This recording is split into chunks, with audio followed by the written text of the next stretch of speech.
all the statistics. So it's again a repetition. So you don't want data?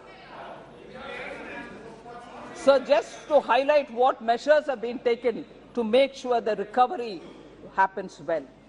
Manufacturing, we brought in PLI schemes and ease of doing business reforms.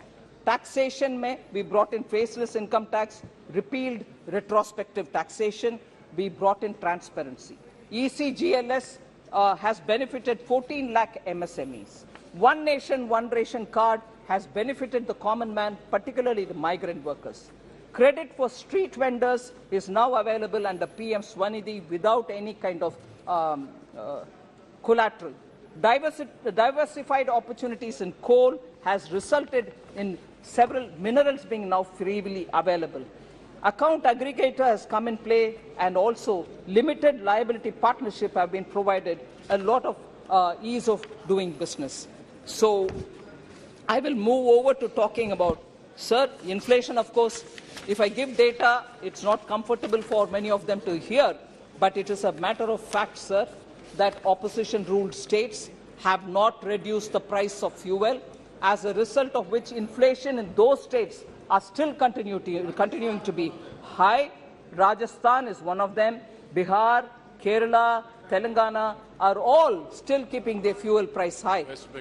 Punjab, in fact, has gone to increasing the price of fuel. As a result, inflation pressures are being felt, although Prime Minister Modi twice reduced the price by cutting down on excise duty.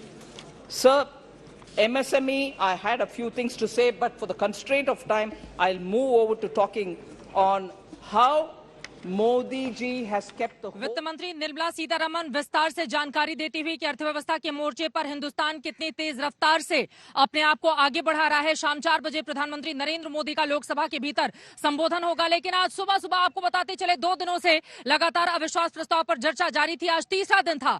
सुबह सुबह जब दोनों ही पक्षों के नेता सामने आए तो एक तरफ राहुल गांधी के भारत माता की हत्या वाले बयान पर जबरदस्त तरीके से बीजेपी की ओर से निशाना साधा गया, तो अधीर रंजन चौधरी की ओर से यह बताया गया कि आखिर सदन के अंदर राहुल गांधी ने इन बातों को क्यों कहा। सुनते हैं दोनों नेताओं को। राहुल जी क्या क्या किया? सारे सदन देखे हैं, संसद की टीवी में देखा करो। राहुल गांधी जी की जो बात जब रख रहे थे तब टीवी नहीं चल पा रहे थे। राहुल गांधी को ज्यादा भाषण टीवी में नहीं दिखाए गए। उन्होंने क्या कहा? उनका तो वक्तव्य की मूलभूत भावना यही था कि नफरत छोड़ो और मोहब्बत के सहारे देश को गढ़ो। संसद टीवी स्पीकर के हाथ में भी नहीं रहता, हमारे हाथ में भी रहता है, नहीं रहता है। वो क्या हुआ है मुझे तो पता नहीं। This is the number 1।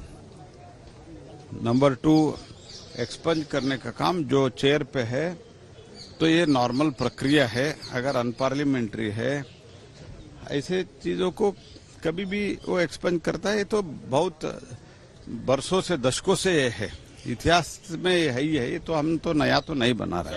Rahul Gandhi ji क्या ऐसा लफ्ज या ऐसा शब्द उन्होंने उच्चारण किए हैं जिसके लिए वो शब्द को रिकॉर्ड से हटाए जा रहे हैं, ये हमें देखना पड़ेगा। भारत माता कहना ये तो अधिकार है हम सबको, सारे हिंदुस्तान के सारे लोगों की। भारत देश की जो है, अपने देश को क्या माता नहीं कह सकते? राहुल गांधी जी ऐसा ही कहा। हमारी तरफ से 25-1 मिनट मुझे लगता है बहुत शांति से भाषण उनका सुना। जब उन्होंने भारत माता पे आरोप लगाने की कोशिश की तो हमारे यहां से लोग उत्तेजित हुए। वो स्वाभाविक भी था। भारत माता को हम कैसे मरने देंगे? ये तो संसद की कार्रवाई का हत्या जो शब्द है ना, वो मुझे लगता है कि प्रॉपर शब्द भी नहीं है। वो लास्ट में फ्लाई किस देने की बात हुई, ये बदतमीजी का हद हो गया। क्या आदमी वो फ्लाई किस हाउस में किसको दे रहा है? यहाँ तुम्हारा लवर कोई बैठा हुआ है, जहाँ जाता है वहाँ अपना मनाओ। या हाउस है, हाउस में बैठने वाले एक प्रतिनिधि बन के आए हैं, जनता का सेवा करने के लिए आए। तुम्हारा फ्लाई किस लेने के लिए नहीं है। एक तो बदतमीजी किया बात में, और चर्चा में करने के बाद तुम अगर फ्लाई किस की बात करते हो, अब फ्लाई किस देते हो लोगों को, तो कितना बुरा लगा होगा। तो तुम अपने को समझते हो कि हम पाक साक हो गए और हम अपने ऊपर हो गए। पता नहीं उसको कौन ट्रेनिंग दे रहा है, कितना घटिया ट्रेनिंग दे रहा है, समझ में नहीं आ रहा है। ये कहा जाता है कि नाम बड़े या कौन छोटे, वही वाला हो गया है। कल तक घिना कर चला गया। हमने देखा as a gesture of when he was leaving, उन्होंने as a gesture of affection किया और कुछ नहीं किया। उन्होंने क्या ये कहकर सिर्फ महिलाओं को दे रहा हूँ, ये क्या बात हुई? उनको किस बात का दुख हो रहा है? It was just a genuine gesture उन्होंने किया है। जैसे कहा मोहब्बत की दुकान है, आप लोग को नफरत से आदत हो गई है, मोहब्बत एक्सेप्ट नहीं कर पा।